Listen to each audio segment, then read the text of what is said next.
গোলাপগঞ্জে যুক্তরাজ্য প্রবাসীর বাড়িতে দুর্ধর্ষ ডাকাতি সংঘটিত হয়েছে। উপজেলার পৌর এলাকার ৯ নং ওয়ার্ডের অন্তর্গত রনেকিলি নুরুপাড়া এলাকার মৃত আব্দুস সাত্তারের পুত্র যুক্তরাজ্য প্রবাসী সিরাজ মিয়া লন্ডনের বাড়িতে শনিবার গভীর রাতে এ ঘটনাটি ঘটে। এ সময় ৮-১০ জনের সংঘবদ্ধ ডাকাত দল ঘরের সামনে দরজা ভেঙে ঘরে প্রবেশ করে প্রবাসী সিরাজ মিয়ার ছোট ভাই জহিরুদ্দিনকে ধারালো অস্ত্র দিয়ে আঘাত করে গুরুতর আহত করে। পরে অস্ত্রের মুখে পরিবারের সদস্যদের জিম্মি করে গড়ে থাকা আসবাবপত্র তছনছ করে নগদ অর্থসহ মূল্যবান মালামাল লুট করে নিয়ে যায়।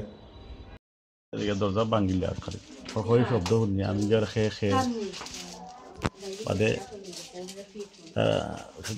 সেই শব্দ মাতেন না বাদে আগ গাইছে আমি মত করছি যে আরো খেয়ে এখন দেখা যায় মুখোশধারী একজন লম্বা মানুষ মারছে স্টেপ করছে দাঁত ধরার দেখি দাঁত ধরনে ধরছি আরো জনে মারছে বাড়ি মারিয়া দেখা যায় 5-7 জন একলগে আমায় গেছে আমার একটা লাইট আর আমি জুড়ে জুড়ে ছিলে আর দেখাইতাম আই গেছে আমার লাগাগর খামর পড়িরে হইয়া অকলি দেখাইতাম আই গেছে ফোন দিয়ে চাইবা এসে আমার মাথা তো বাড়ি মারছে আর এসে আর কিছু কইতাম পারি না বুঝছেন অনুভূতি লিছিল আমার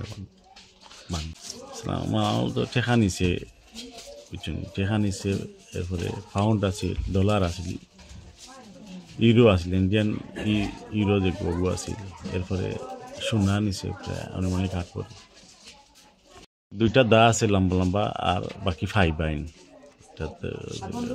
বাচ্চা বাচ্চারা ওয়াইফেও কিছু করছে না তারা বন্য আনো আসলা বাচ্চাতে খান্তিরা তার মারু স্কাই দেওয়া অন্য বোর্ডও লাগাই নিচেও পড়ছে মাথা থেকে স্কাই দিল। এ বিষয়ে গোলাপগঞ্জ মডেল থানার অফিসার ইনচার্জ মোহাম্মদ মনিরুজ্জামান মোল্লা জানান, পুলিশ ঘটনাস্থল পরিদর্শন করেছে। এ ঘটনায় জড়িতদের আইনের আওতায় আনতে পুলিশি তৎপরতা অব্যাহত আছে। ডেস্ক রিপোর্ট, প্রতিদিনের গোলাপগঞ্জ।